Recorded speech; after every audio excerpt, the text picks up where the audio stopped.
Bonjour tout le monde et bienvenue dans cette nouvelle analyse détaillée. Aujourd'hui, on plonge dans une stratégie immobilière qui, on va se le dire, semble complètement à l'envers au premier coup d'œil, mais qui est d'une efficacité redoutable. On s'appuie sur l'expertise de Denis Lupien, un professionnel avec plus de 30 ans de métier sur le terrain, pour vraiment comprendre comment on peut maximiser son patrimoine. Le terrain de jeu de notre analyse, le Grand Montréal, l'ouest de l'île et la Montérégie. On va voir exactement pourquoi, parfois, la meilleure façon de protéger ses poches, c'est de dire un gros non à la toute première offre qu'on reçoit. Ça change littéralement toute la dynamique de la vente immobilière. Imaginez un peu la scène.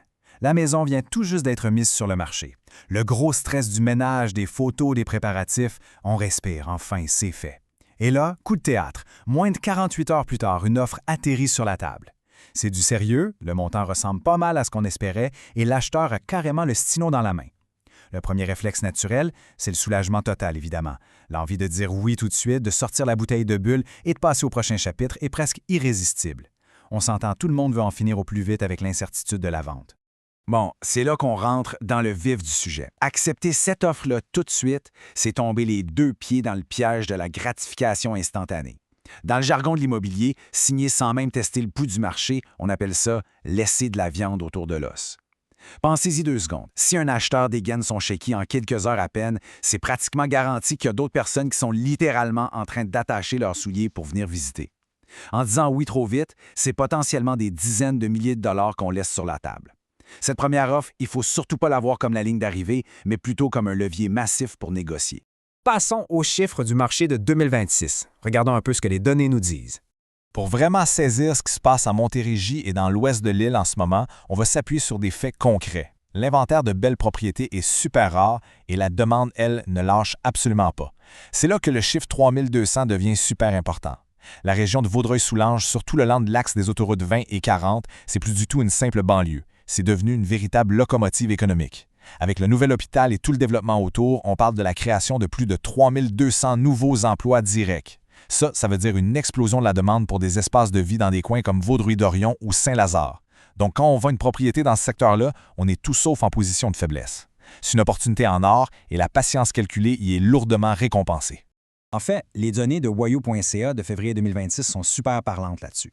On voit un contraste énorme entre une maison vendue à la course dans les premières 24 heures et une autre qui reste sur le marché avec une stratégie claire de 7 à 10 jours.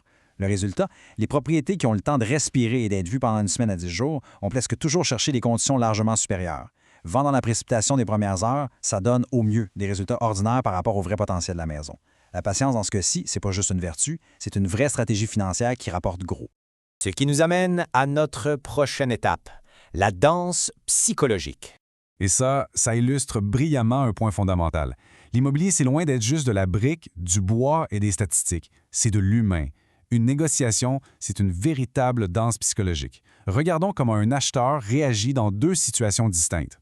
Si on accepte son offre tout de suite, à la seconde même, qu'est-ce qui se passe? Il fait souvent face au fameux remords de l'acheteur. Il panique un peu et se dit « Attends, j'ai offert un prix trop haut. Pourquoi ils ont dit oui si vite? Est-ce qu'il y a un vice caché au sous-sol? » De notre côté, un refus stratégique ou une contre-offre solide, ça crée un effet de rareté. Le message envoyé est clair. On connaît la valeur de la maison et on n'est pas désespéré pour la brader. En faisant ça, on décuple le désir de l'acheteur. C'est exactement là que l'art invisible de dire non prend tout son sens. On entre maintenant dans l'avantage humain face à l'algorithme. Aujourd'hui, dans notre monde numérique, on entend constamment parler d'intelligence artificielle ou d'évaluation automatique en ligne pour dicter les prix du marché. Mais soyons francs, quand les enjeux financiers sont aussi élevés, un algorithme ne pourra jamais remplacer l'intuition humaine.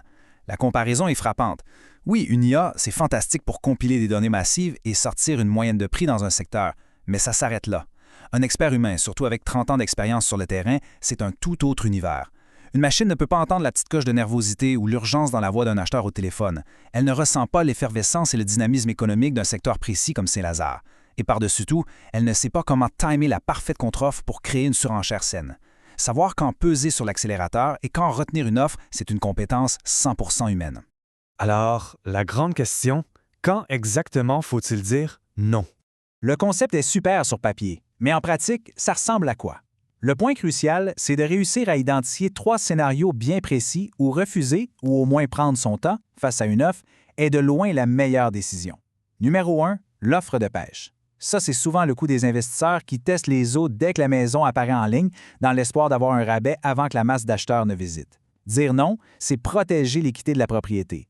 Numéro 2, les conditions restrictives. L'acheteur offre peut-être un excellent prix, mais il exige de déménager dans 8 mois ou il impose une inspection avec des clauses super floues. Là, dire non, ça protège votre tranquillité d'esprit à long terme. Et numéro 3, le momentum du marché. Imaginez ça. On est mercredi, une offre correcte rentre, mais vous avez déjà 12 visites bookées pour le samedi. Accepter le mercredi, ce serait une vraie gaffe stratégique. La compétition du week-end, c'est votre meilleur atout pour faire monter les enchères. Et ça nous amène à cette grande réflexion pour conclure notre analyse d'aujourd'hui. Est-ce que dire non à une offre qui est juste correcte aujourd'hui, c'est en fait le meilleur moyen de dire oui à une vente véritablement exceptionnelle demain?